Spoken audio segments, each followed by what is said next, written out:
Y'a mes petites Moon Malava dans cette nouvelle vidéo qui va être ma palle du Pumpkin Autumn Challenge 2025, l'auberge des histoires extraordinaires.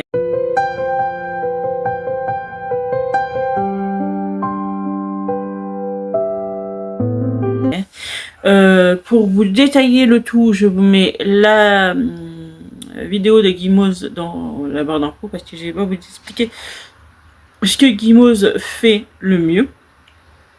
Je vais juste vous donner ma palle selon les catégories et les sous-catégories. Et on va commencer avec Automne frissonnant.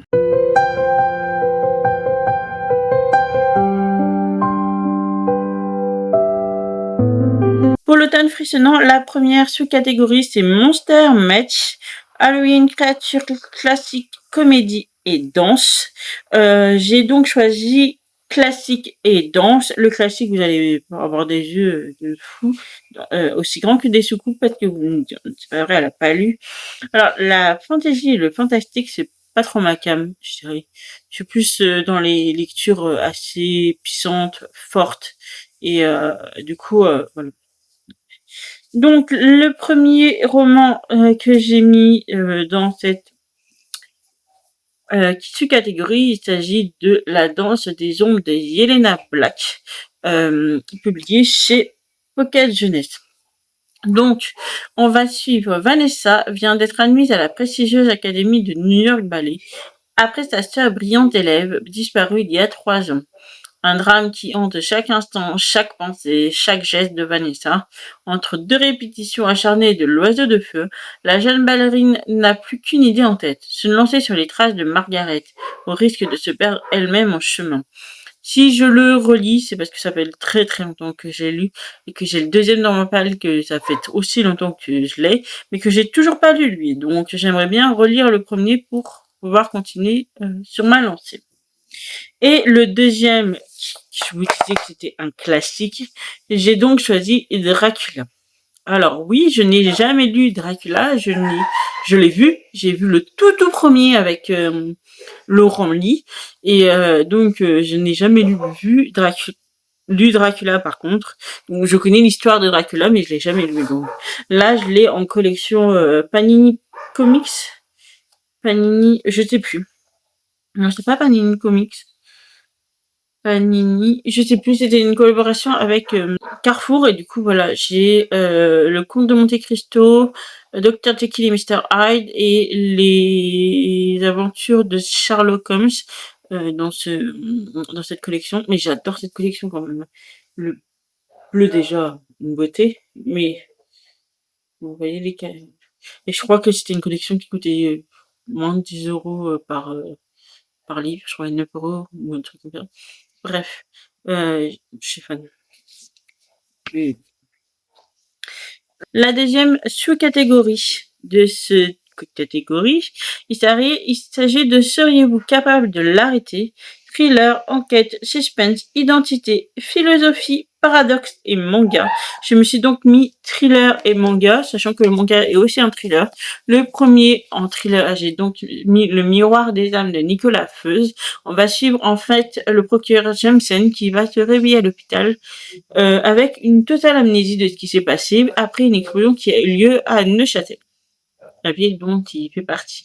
Et donc ils vont remonter, je dirais, le couloir du temps, plutôt la mémoire, je dirais, pour comprendre ce qui se passe en fait. Mais entre-temps, il y a un tueur en série qui sévit dans la région. On le surnomme le Vénitien à cause d'un procédé singulier. Il coule du verre de Murano dans la gorge de ses victimes. Un attentat sans commanditaire, des meurtres sans mobile apparent, tout est trouble dans ce polar où se mêlent assassinats barbares, corruption politique, réseaux de prostitution et mafia albanaise. Voilà, monsieur. Ensuite, je me suis mis en manga, qui est un manga thriller, le deuxième tome de Jusqu'à ce que nos os pourrissent de Yai Utsumi, publié chez Pika. Ça fait partie en fait des sagas, donc je peux vous parler sans souci, dans son intégralité, mais impossible de vous parler à chaque fois d'un tome sur un tome. Donc c'est pour ça que je le relis. Et là, c'est le deuxième. Ensuite, Pour la troisième catégorie, ceux qui ignorent qu'ils n'existent pas. Fatalité, deuil, esprit, fragments secrets, combat et pentresse, art, œuvre et œuvre française. J'ai choisi pour esprit, fragments, tout ça, des secrets, tout ça. Le premier tome de Les Chasseurs d'âmes, publié chez Michel Lafon et écrit par Elson Noël. On va suivre en fait une jeune fille qui a des visions bizarres et personne ne la croit. La seule personne qui la croit, c'est sa grand-mère qui vit au Nouveau-Mexique et qui accepte de l'héberger afin de la préparer à ce qui l'attend, puisqu'elle a un pouvoir et ce pouvoir est très convoité et très puissant surtout. Et du coup, elle découvre qu'elle est une chasseur d'âmes, tout simplement. Donc voilà. Aimer est un danger mortel, surtout qu'elle rencontre l'homme de ses rêves, qui est dans ses rêves, et elle sait pas trop si c'est son meilleur ami ou son pire ennemi. Donc voilà. Mais j'avais adoré ça me replonger dedans, ne me pose aucun problème. Et le deuxième roman que je me suis mis, il s'agit de Changer l'eau des fleurs de Valérie Perrin. Je pense que vous connaissez absolument, je ne dis pas plus, mais je vous lis la 4e de couverture.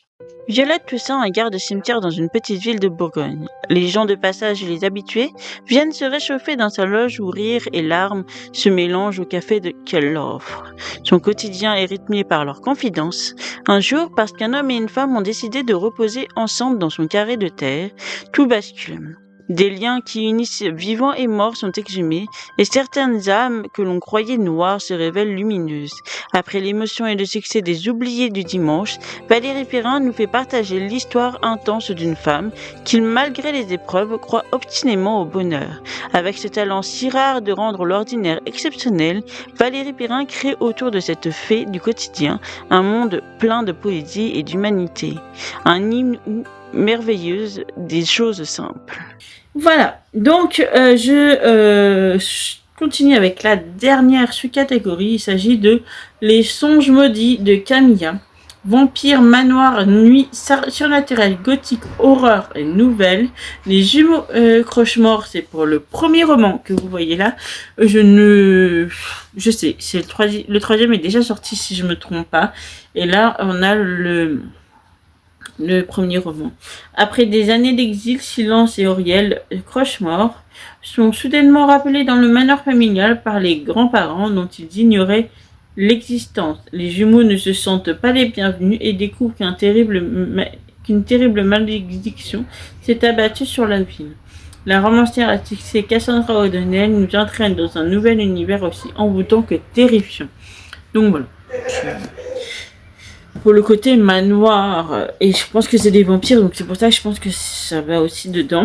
Et pour le côté 100% manoir, mais dans les années, je sais plus combien, je me suis donc mis à un meurtre absolument splendide de Julia Chill. On va suivre en fait une jeune femme qui a des années où la femme est censée être juste une bonne épouse et une bonne maman, une bonne femme de ménage, hein, surtout, on va bien appuyer sur le truc, va devoir épouser, c'est un comte ou je sais plus si c'est un comte ou un prince, je sais plus. Enfin, faire partie des prétendantes de ce prince. Et donc, ses parents l'emmènent au manoir en question, sauf que cet invité de marque va mourir en fait dans le salon devant tout le monde. Et à part un détective en disgrâce, il n'y a pas grand monde pour faire cette enquête-là, sachant que personne ne peut sortir, personne ne peut rentrer. Donc la seule sur laquelle on va se tourner, c'est justement Béatrice, qu'on va missionner pour comprendre et savoir pourquoi, qui est le tueur, blablabla. Bref, voilà, elle est quand même dans un univers dans un monde où il fait pas bon vivre d'être une femme, donc il faut qu'elle fasse attention. Ensuite, ça, c'était pour la première catégorie et on va passer au deuxième automne qui est l'automne extraordinaire.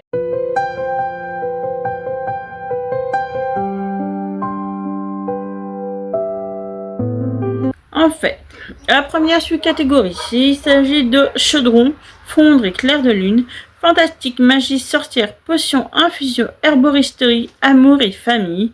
Le cercle des sorcières, tome 1. Voilà, Acta Even, le cercle des sorcières, plus exactement, tome 1 de Sacha Peyton Smith de Casterman. En fait, on va suivre une jeune femme à New York en 1911 qui a des pouvoirs magiques, sauf que elle le découvre un peu comme ça, quoi. France Hallowell découvre presque par hasard qu'elle a des pouvoirs. Repérée par sa directrice, elle est accueillie à l'académie de magie d'Axhaven, où elle rencontre d'autres apprentis quand même. La jeune fille déchante vite lorsqu'elle réalise que les sorts enseignés ne servent qu'à devenir une bonne maîtresse de maison.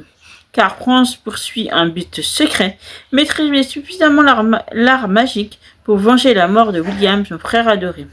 Finn, un mystérieux magicien, lui propose de l'aider à pratiquer une magie interdite afin de le ressusciter, le temps qu'il révèle le nom de son meurtrier. Pour assouvir sa vengeance, France est prête à tout, quitte à déclencher une guerre entre sorcières et magiciens au cœur de Manhattan, car ses pouvoirs sont si puissants qu'ils peuvent faire trembler la société patriarcale qui domine le monde de la magie.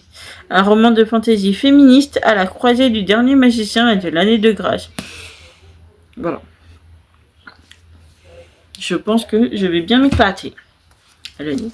Et ensuite, le Harry Potter à l'école des sorciers en version illustrée par Jim Kay, c'est ça. Donc, il n'y a pas de truc, donc pourquoi pas.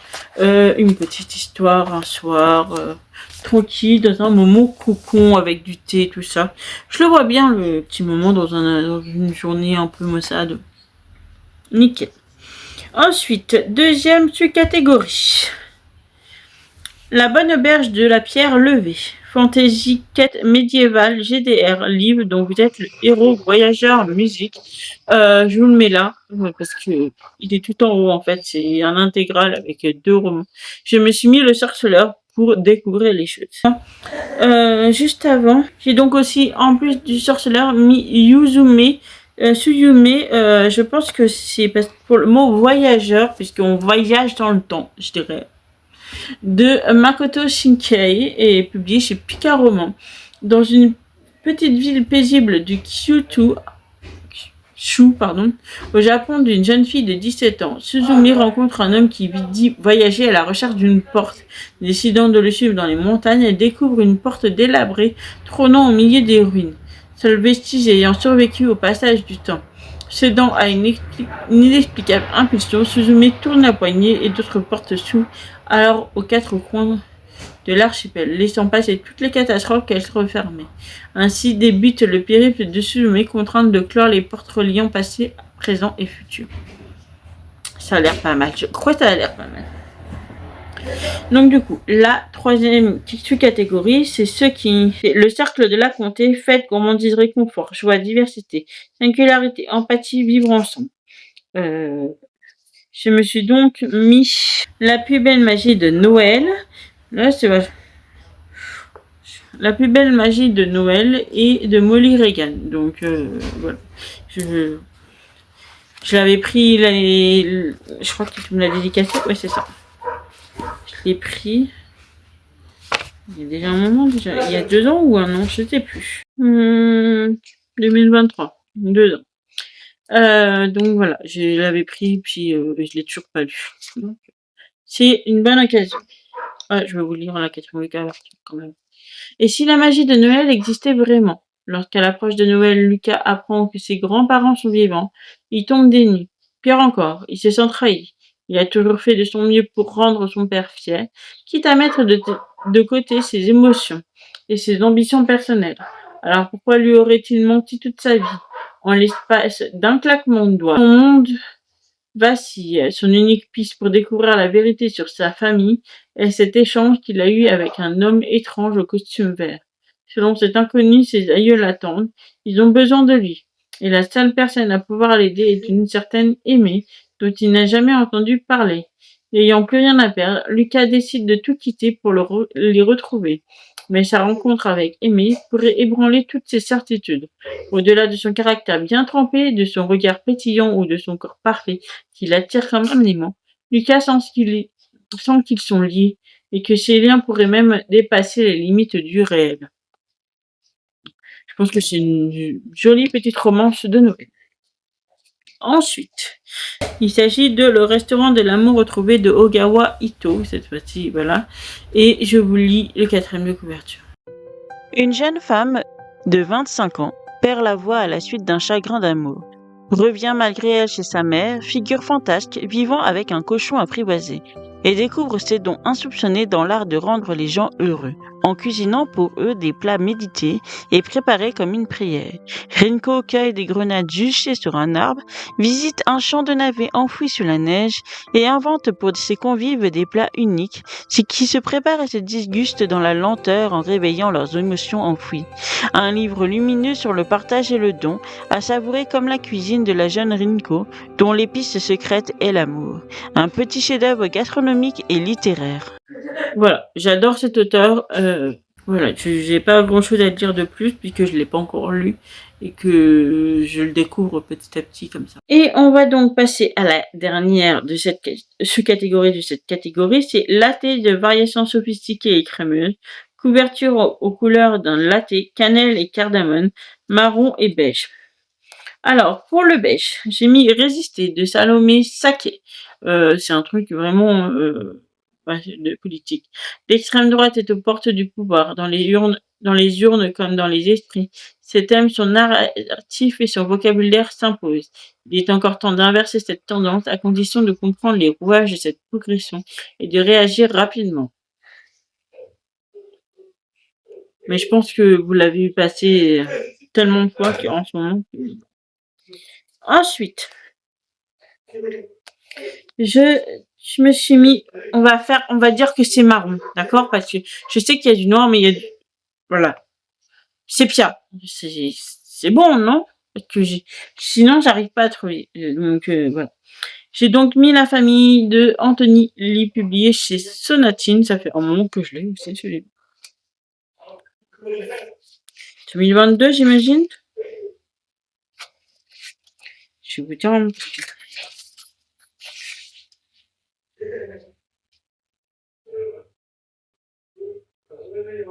2022.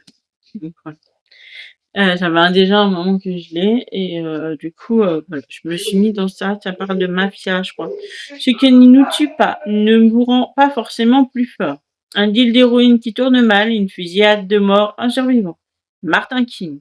Arrêté par le FBI, mais mis à l'isolement, celui-ci n'a pas le choix. Il veut sauver sa peau. Il doit donner des noms. Et dans la mafia, passer aux aveux est comme vivre son dernier instant. On voit toute sa vie défiler devant ses yeux. Ainsi Martin, l'Irlandais, coupé du monde par le FBI, replonge-t-il dans un flot tumultueux de ses souvenirs. Sa jeunesse agitée à Greenwich Village, Félix Pasco, son ami d'enfance, le fils d'un puissant mafieux russe. Et puis Penny, l'amour de sa vie, le milieu, les premières affaires, et enfin une boîte de nuit à gérer à Little Odessa. Cadeau du père de Félix, celui-ci là même qu'on lui demande de trahir aujourd'hui. Publié en 2003 aux États-Unis, ce chef-d'œuvre du roman mafieux rappelle les grandes heures de James Ellroy ou de Martin Scorsese. Écrit sans concession ni temps mort jusqu'au coup de théâtre final. Ce récit d'amour, de fraternité et de violence évoque avec une puissance inédite la face sombre du rêve américain. Donc voilà. On va dire que c'est marron, d'accord? Parce que sinon, dites-moi en commentaire si vous avez du marron, parce que là, moi, pas du tout. Et ensuite, on va passer au 3e et dernier automne. Il s'agit de Automne rayonne.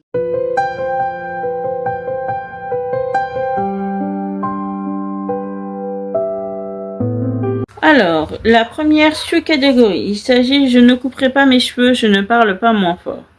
Mythologie, chatresse, liberté, émancipation et féminisme. J'ai donc choisi en mythologie la lionne du Nil, tome 5. C'est de la mythologie, enfin, le passé égyptien. En fait, c'est une brigade C'est une brigade de nos jours à Paris qui se retrouve malgré, je dirais, parce que avec des artefacts qui viennent passer de plusieurs pays. Le premier, c'était la Grèce.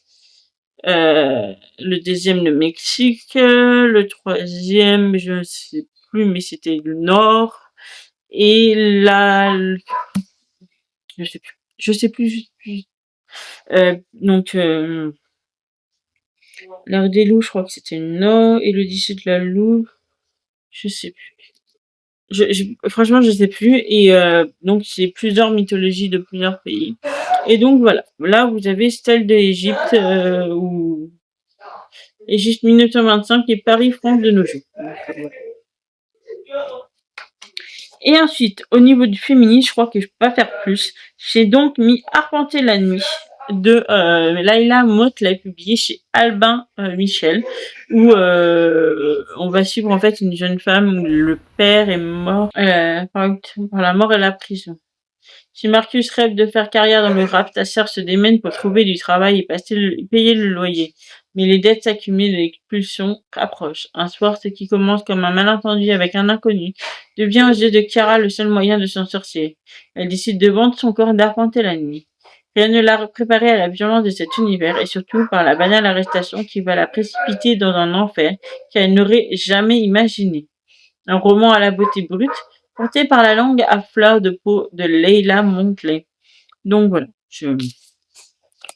c'est pas gay, mais je crois que je peux pas faire plus féministe, hein, pour le coup. Et ensuite, pour les deux suivantes sous-catégories, ce sont des livres que je n'ai pas en papier, que je vais alors avoir en numérique. Je les mettrai ici. Je vous les mettrai ici à chaque fois et je vous lirai le résumé juste après à chaque fois. Donc, la deuxième sous-catégorie, c'est ma meilleure ennemie. Dualité, hiérarchie, inégalité, sacrifice, enemy to lovers et steampunk. J'ai donc mis le tome 1 de South Girl de Aya Estrella. Elvira Petrova, 19 ans, tombe des nues quand l'avocate de la très renommée King's University lui fait une proposition les plus inattendues contre un petit service. Le deal est risqué, mais bien trop tentant pour qu'elle puisse le refuser. Et voilà qu'en échange de la remise en liberté d'Amon, son frère, elle doit accepter de traquer le responsable des horribles agressions perpétrées sur le campus. Telle une apprentie détective, elle va se lancer à corps perdu dans cette enquête, entraînant ses voisins et membres de l'équipe de hockey dans son sillage, et plus particulièrement leur capitaine qu'elle déteste, Abel Ryder. Mais le temps presse et Elvira va devoir faire des choix face à ces terribles découvertes, d'autant plus que l'étau se resserre autour de la jeune femme lorsque le coupable inverse les rôles et la contacte, faisant d'elle sa nouvelle proie. Tac, que la partie commence, détective Petrova. Et ensuite, un Noël presque parfait de Chéri Chic. Olivia Riviera, 25 ans, déteste deux choses. Noël et Nora Amiri, son meilleur ami d'enfance et le futur patron de l'hôtel où elle est réceptionniste. Sa mauvaise foi et sa détestation des fêtes ont le don d'agacer Noah, qui est sans cesse sur son dos.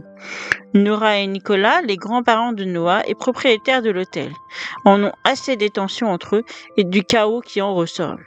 À l'approche de Noël, ils décident de mettre en place un plan infaillible pour apaiser les tensions et assurer une bonne ambiance pour les fêtes. Toute l'équipe doit participer à un calendrier de l'avant d'activités de groupe sur le thème de Noël. Décorer les sapins, géants de l'hôtel, fabriquer des pulls de Noël, regarder ensemble un film de Noël, etc. 25 jours, 25 activités de Noël et un compte TikTok qui diffuse tout en direct. Qu'est-ce qui pourrait mal tourner ? La troisième sous-catégorie. Pour nous qui avons besoin de souffler, nature, écologie, conscience, espoir, paix, poésie et solar punk. Pour tout ce qui est écologie, j'ai donc mis Dans la forêt de Jane Englund. Nell et Eva, 17 ans et 18 ans, vivent depuis toujours dans leur maison familiale au cœur de la forêt. Quand la civilisation s'effondre et que leurs parents disparaissent, elles demeurent seules, bien décidées à survivre. Il leur reste toujours présente leur passion de la danse et de la lecture. Mais face à l'inconnu, il va falloir apprendre à grandir autrement, à se battre et à faire confiance à la forêt qui les entoure, remplie d'inépuisables richesses. Véritable choc littéraire aux États-Unis, best-seller mondial, un roman d'apprentissage sensuel et puissant. Et Into the Wild de John Crocker. Il avait renoncé au rêve américain pour vivre une aventure extrême. Toujours plus loin, toujours plus seul, inspiré par sa lecture de Tolstoï et de Thoreau, Christopher McCandless a tout sacrifié à son idéal de pureté et de nature. Avec 2 années d'errance sur les routes du sud et de l'ouest américaines, il rencontre son destin. À 24 ans, au cœur des forêts de l'Alaska, un parcours tel une étoile filante dans la nuit froide du Grand Nord, traduit de l'anglais par Christian Molinier. Et enfin, la dernière et quatrième sous-catégorie, il s'agit de rester tout le temps avec Brindy, amitié, animaux, soins, aventurière, changement, jeunesse et bande dessinée. J'ai donc mis Revoir Paris. Donc c'est Paris dans le futur, mais pour le moment, comme j'ai beaucoup aimé sa lecture il y a des années sans comprendre, je vais la relire pour essayer de comprendre. Et ensuite, le livre d'Ayla, La rune des deux mondes, publié chez les éditions Delcourt de Séverine Delacroix, où on va suivre une jeune femme qui est accusée de la sorcellerie, donc qui va devoir retourner chez son peuple, dans son peuple, les Mogai, auquel on a attribué de veiller sur les humains, on va dire, sur les êtres vivants.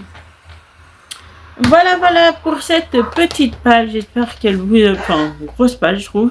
J'espère que cette vidéo vous a plu. Si c'est le cas, n'hésitez pas à mettre un petit pouce en l'air et à vous abonner à la chaîne. Ça fait toujours plaisir. D'ici là, je vous souhaite une bonne journée ou soirée selon l'heure à laquelle vous la regarderez. Et surtout, un bel en vacances de bubule. Nana!